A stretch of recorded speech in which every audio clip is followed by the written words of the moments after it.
For decades, Israel has considered the Islamic Republic to be its greatest adversary. Several governments, led by both the left-wing Labour Party and the right-wing Likud Party, have centered their foreign policies around the threats from Iran, ranging from its nuclear program to its creation of a network of influence across the Middle East. Israel has fought Iranian proxies on two borders, a 34-day war with Hezbollah in Lebanon in 2006, and sporadic tensions with Hamas and Palestinian Islamic Jihad since the 1990s. 4 decades after Iran's revolution, Israel's concerns included increasingly accurate ballistic missiles with ranges up to 2,000 kilometers, 250 miles or more, drones capable of airstrikes, suicide missions, and reconnaissance, for domestic use as well as export to Middle East allies, and Russia arming, training, and funding proxies in Lebanon, Syria, Iraq, and Yemen, military deployments in Syria, cyber attacks on the Israeli government, infrastructure, and private businesses, plots to kill or kidnap Israeli citizens abroad and attack cargo ships linked to Israel. From the 1990s to the present day, Israel has viewed Iran as an existential threat. But Leslie claims the two nations' threat perceptions of each other are asymmetrical.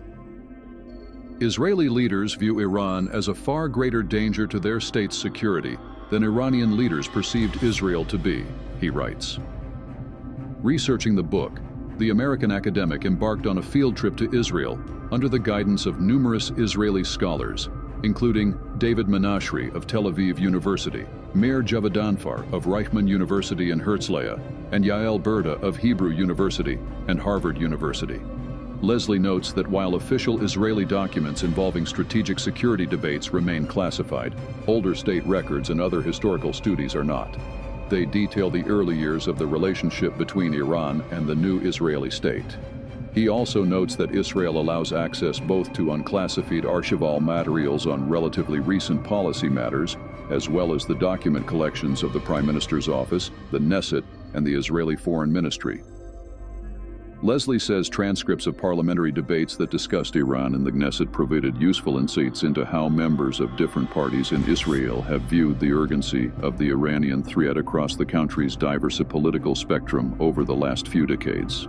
The author says he would have liked to have conducted more research in Iran, but was not able to do so due to visa restrictions and other safety concerns. He was, however, able to visit Iran for 2 weeks as a tourist in 2016, where he discussed, informally, perceptions of Israel with many Iranians over the course of his trip. But he was not able to travel freely, set up interviews, or investigate archival material while in Iran.